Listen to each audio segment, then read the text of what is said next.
Hola, soy Valentina, tengo 16 años y estudio cuarto de la ESO en el Instituto IES Garoé del Hierro.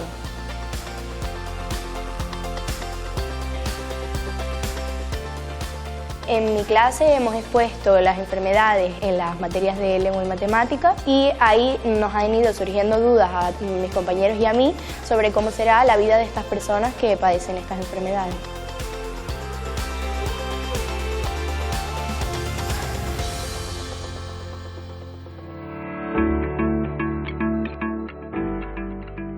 No teníamos ni idea de la existencia de esta enfermedad. No conocía ninguna de las dos. Me sonaba un poco la de colitis ulcerosa, pero la de Rendu-Osler-Weber fue la primera vez que la he escuchado. Lo que me sorprendió fue la causa, ¿sabes? Lo que te pasa cuando tienes esta enfermedad. Y pues para mí es muy difícil convivir con ella el día al día. Es una enfermedad que tiene poca gente y es dura además. Piensas como que nunca te va a llegar a tocar y dices, pues al final le pasa a alguien, ¿sabes?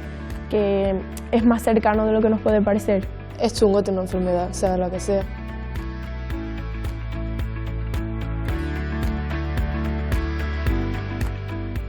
Es súper importante porque sobre todo el alumnado y el profesorado se sensibiliza con este tipo de problemática. La curiosidad que tienen los niños por sensibilizarse con el tema, porque lo ven como tema novedoso, pero a la vez piensan que la realidad esa no existe. Entonces, ellos descubrir a través de actividades, de campañas de sensibilización, de metodologías interactivas, ya ellos empatizan mucho más con las situaciones. Siempre etiquetamos a los adolescentes como que son más loquinarios, que no están centrados, que como que no van a integrar bien a este tipo de colectivo, a este colectivo, y es al contrario, nos sorprende.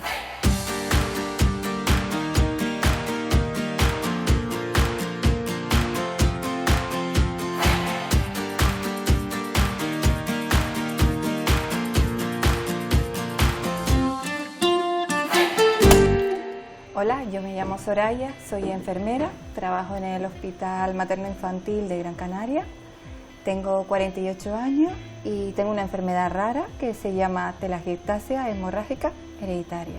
Soy Lucía, tengo 28 años, soy médico especialista en medicina familiar y comunitaria y tengo colitis ulcerosa. Esta enfermedad cursa con sangrados nasales muy frecuentes que van aumentando con la edad, y malformaciones arteriovenosas en órganos internos como el cerebro, el pulmón, a nivel digestivo también, y provoca una incapacidad bastante importante.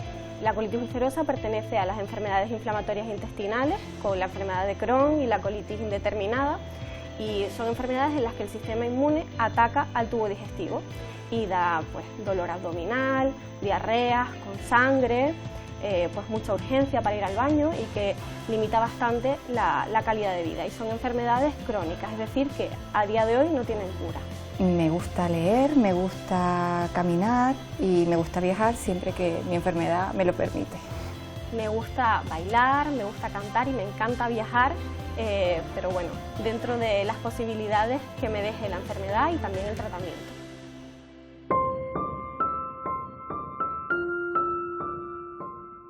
¿Fue rápido tu diagnóstico? ¿Influyó en tus relaciones afectivas o sexuales? ¿Te has sentido apoyado por las personas en tu entorno? ¿A qué edad te diagnosticaron esta enfermedad? ¿Sentiste miedo después de que te diagnosticaran la enfermedad?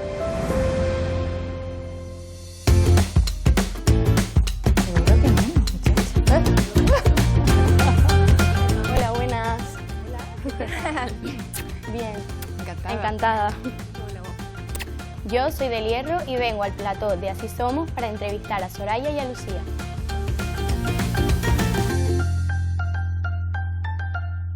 ¿Cuáles fueron los primeros síntomas? Bueno, pues en HHT, en la telangiectasia hemorrágica hereditaria, los primeros síntomas suelen ser los sangrados nasales, que al principio, en las primeras etapas de la vida, son pequeñitos y poco frecuentes, pero van aumentando con la edad, aumentando en frecuencia y en cantidad, y se convierten en hemorragia, que con el tiempo pues te provocan anemia, una anemia severa y te incapacita mucho para las actividades de la vida diaria, para trabajar, para relacionarte. Te va un poco secuestrando porque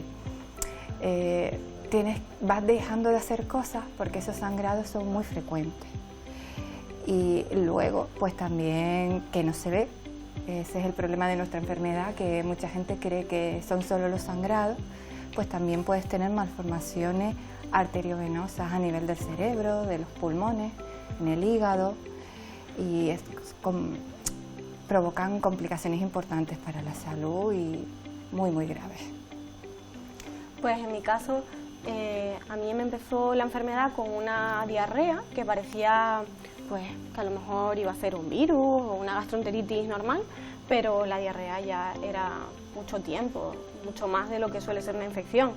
Y ya empezó a ser con sangre, con mucha sangre, era la taza del váter llena de sangre y pérdida de peso, me encontraba muy débil y ahí fue ya cuando decidí pues ir a urgencias y recurrir a mi médico. Pero bueno, la enfermedad se expresa de muchas formas, ese es mi caso.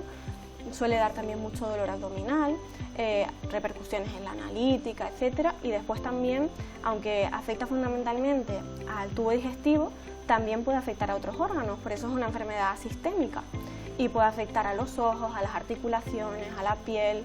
Entonces, bueno, pues entiendo mucho a Soraya, porque también es una enfermedad que no se ve. Tú me ves aquí y no dirías que estoy enferma, claro, que tengo una enfermedad. Y eso pues nos limita mucho pues, en todos los aspectos de nuestra vida. Bien, ¿y fue rápido su diagnóstico?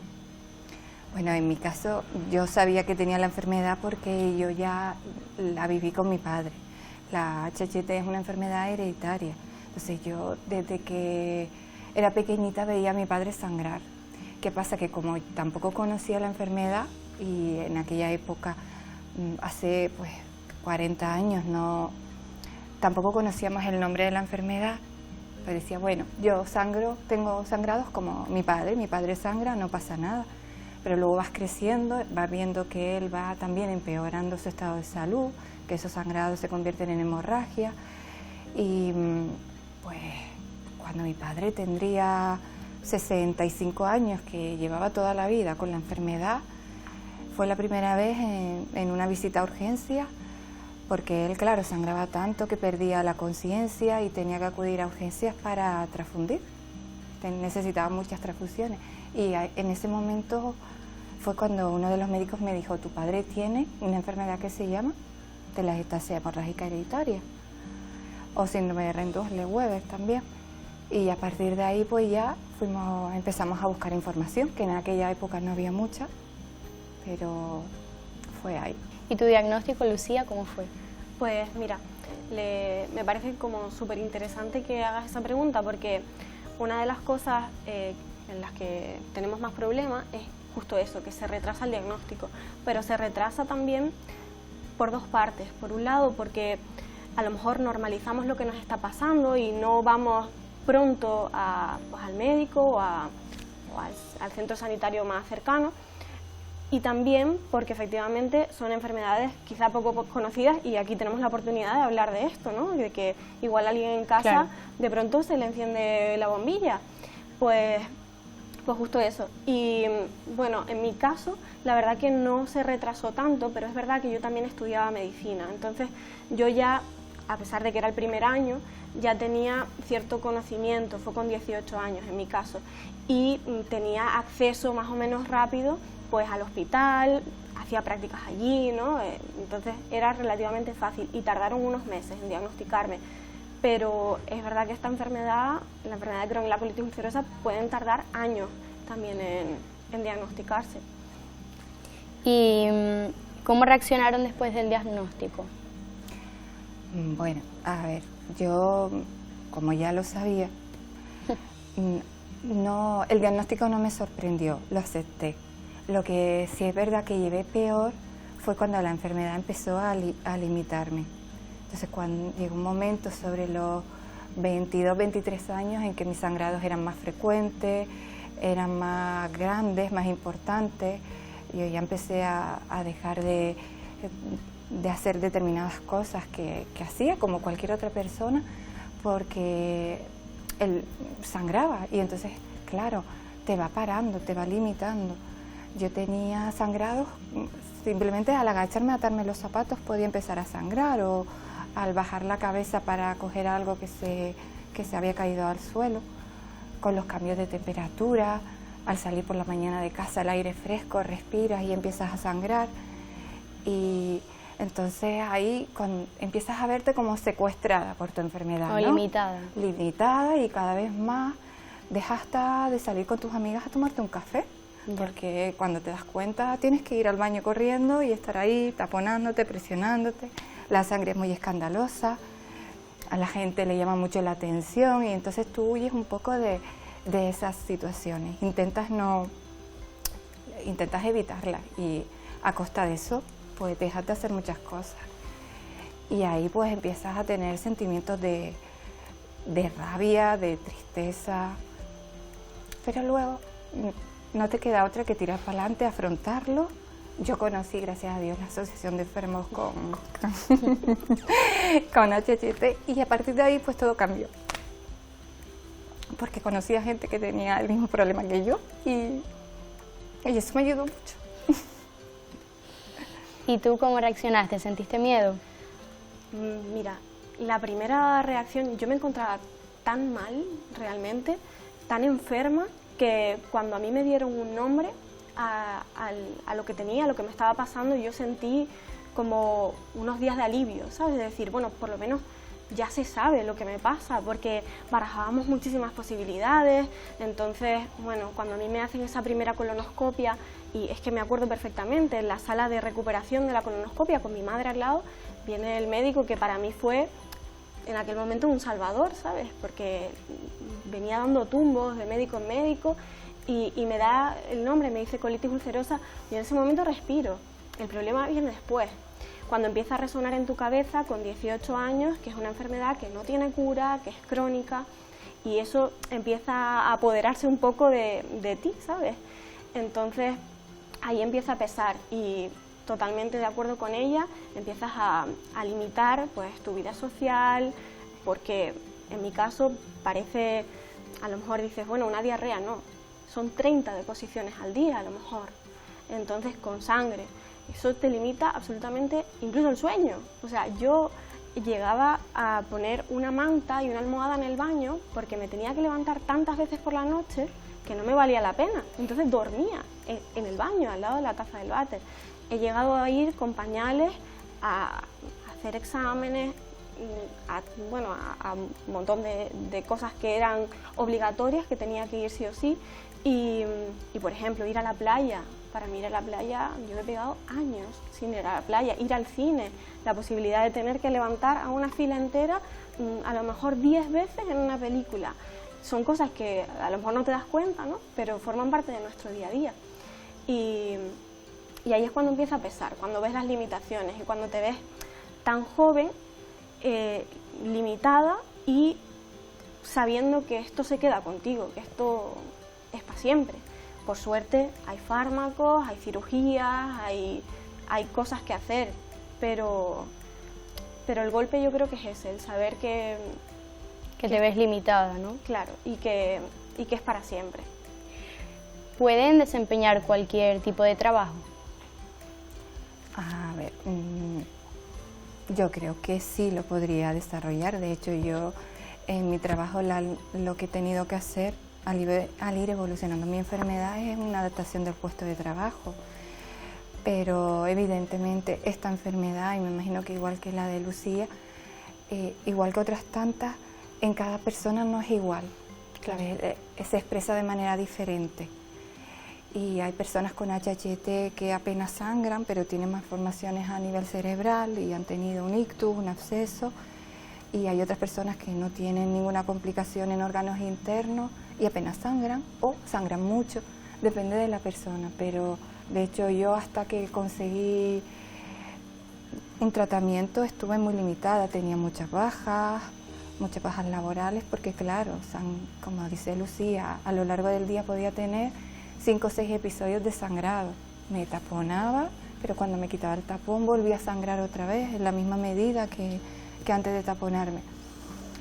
Ahora yo voy a un hospital en Madrid, a la Fundación Alcorcón, y me hacen un tratamiento que se llama escleroterapia nasal, y eso ha hecho que yo un poco recupere mi vida. Pero hay muchas personas que no saben que ese tratamiento existe o que no pueden ir, y claro, te puede limitar mucho hasta provocarte una incapacidad laboral, social, el rol familiar cambia, te afecta muchísimo. Yo creo que a todos los niveles. Sí, yo pienso lo mismo que ella.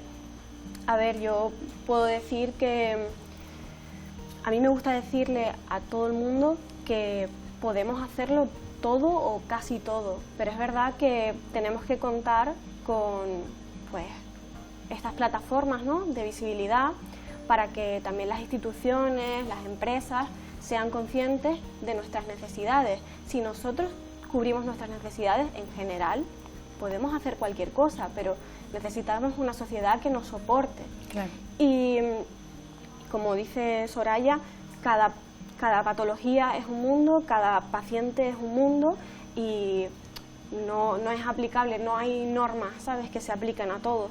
Pero bueno, yo en general soy partidaria de decir que podemos hacer las cosas siempre y cuando contemos con un soporte social que nos acompañe. ¿Y ha influido en sus relaciones afectivas o sexuales, y cómo reaccionó su familia y sus amigos cuando les comunicaron el diagnóstico? A ver, en mi caso yo estoy casada y cuento con el apoyo de mi marido, vamos, y de su familia y de mis amigos al 100%. Claro, el problema suele ser más... Yo no sufrí por parte de los demás, me refiero, no hubo problemas. El problema lo tenía yo porque no quería que ellos sufrieran mi enfermedad, porque quieras o no, si tú estás limitada, los limitas a ellos también. Pero al final ellos quieren vivir contigo, estar contigo, y te acompañan y te apoyan, y hay que dejarse querer. Y hay que dejarse ayudar, porque eso es fundamental. Me emociono porque es súper importante esto que estás diciendo, porque creo que una de las cosas que es un aprendizaje con la enfermedad es justo eso, el entender que no eres menos válida por estar enferma y que mereces tener a tu alrededor pues una pareja, en caso de que la quieras, ¿no?, de que quieras tenerlo, que te quiera, que te valore, una familia, unos amigos, pero muchas veces somos nosotras mismas las que no queremos entorpecer el camino de nadie, no queremos ser un estorbo, una carga. Yo muchas veces he sentido ese peso, ¿sabes? No querer ser una carga para mi familia, que la persona que esté a tu lado, sea una amistad o sea pareja, tiene que asumir que son muchas visitas al hospital, que son tratamientos, que muchas veces estás cansada y no puedes seguir el ritmo, cambios de planes constantemente. Exacto, y son cosas que el entorno tiene que asumir, que entender, pero que yo creo que ellos lo ponen más fácil que nosotras. Nosotros se lo ponemos más difícil. Claro, porque no queremos ser un problema al final, ¿no? Y entonces, como decían, se han sentido apoyadas por las personas de su entorno. Sí. Y más bien es como un trabajo personal contigo misma, ¿no? Sí, la verdad que sí.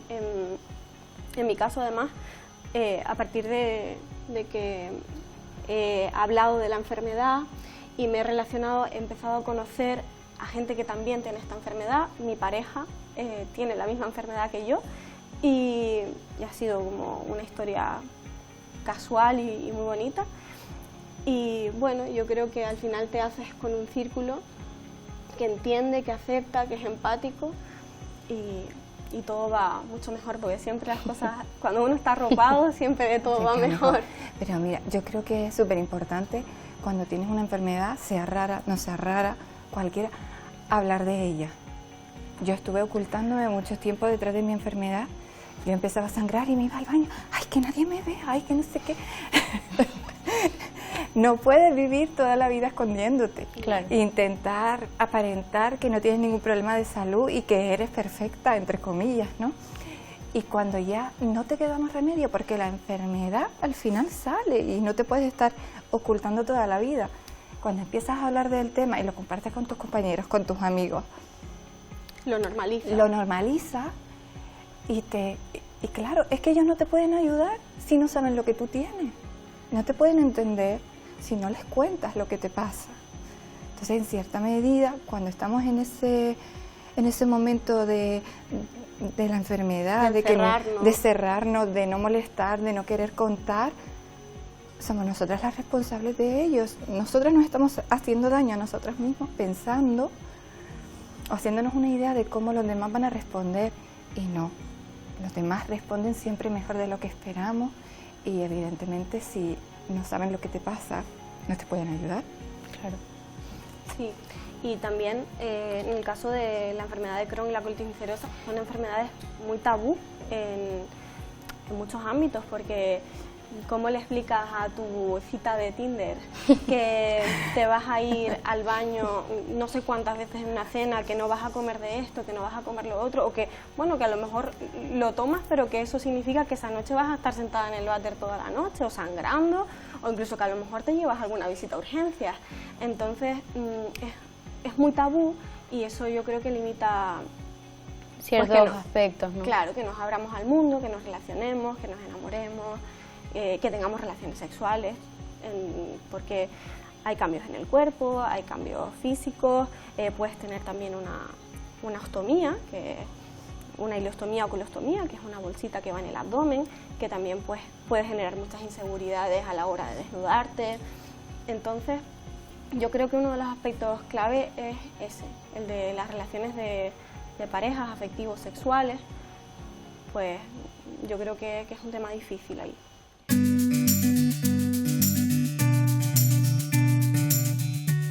¿Ha mejorado tu nivel de vida después del tratamiento?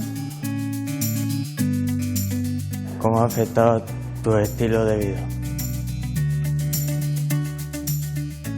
¿Sufres de dolor? ¿Esta enfermedad te impidió hacer alguna de tus metas? ¿Por qué se llaman enfermedades raras? ¿Qué es lo que te hace feliz?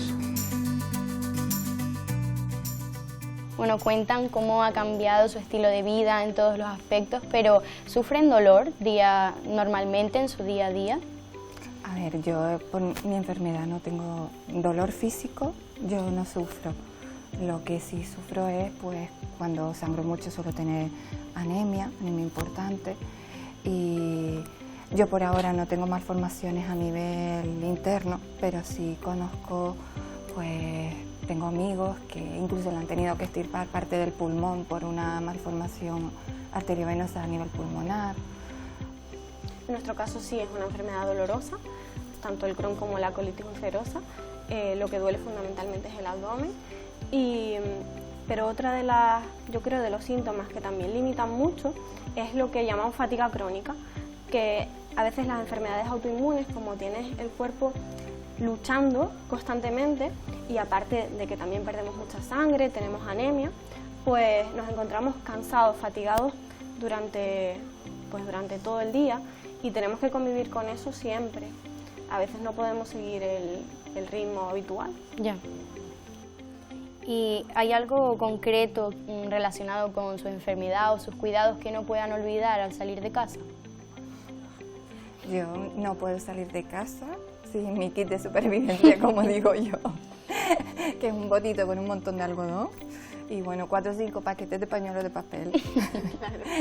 Y normalmente ya mi marido sale con otros tantos, mis amigos siempre llevan por si acaso. Ese es mi kit de supervivencia. Yo también tengo, justo antes de llegar a Plató, lo estábamos preparando, los kits de supervivencia. Nosotros también tenemos, por supuesto, analgésicos para el dolor, y después siempre clines, toallitas, braguitas de recambio, en mi caso bragas, ropa interior de cambio, y bueno, hay quien lleva en el coche rollos de papel higiénico, pero comprados tal cual del supermercado, ¿sabes? Así que sí. ¿Y por qué se llaman enfermedades raras? ¿Le parece adecuado que sea este el nombre para definirlas o para denominarlas? A ver, sí, el nombre siempre ha sido enfermedades raras. Ahora se las quiere llamar enfermedades minoritarias. A mí, al principio, cuando me dijeron tú tienes tal o tu enfermedad, tu padre tiene HHT, es una enfermedad rara, la verdad que rara suena fatal. Suena, pero mal, pero luego te vas acostumbrando a escucharla, y a mí personalmente sí es verdad que prefiero minoritaria a rara, ¿vale? Porque parece que raro es como más despectivo, y minoritario me parece que es el calificativo más adecuado a las enfermedades estas. Se le llama minoritarias porque afectan a menos de 5 personas por cada 10.000 habitantes. Entonces, afectan a muchas menos personas que cualquier otra enfermedad que pueda, de las normales o de las comunes. Producen un grado de incapacidad importante, no hay tratamiento para la gran mayoría y los pocos tratamientos que hay son paliativos. Entonces serían las características más principales de lo que es una enfermedad rara o minoritaria.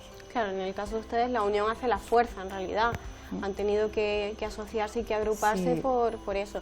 La enfermedad inflamatoria intestinal no es una enfermedad rara, ya no está considerada una enfermedad rara porque, como decía ella, en nuestro caso en España somos 16 casos por cada 100.000 habitantes año.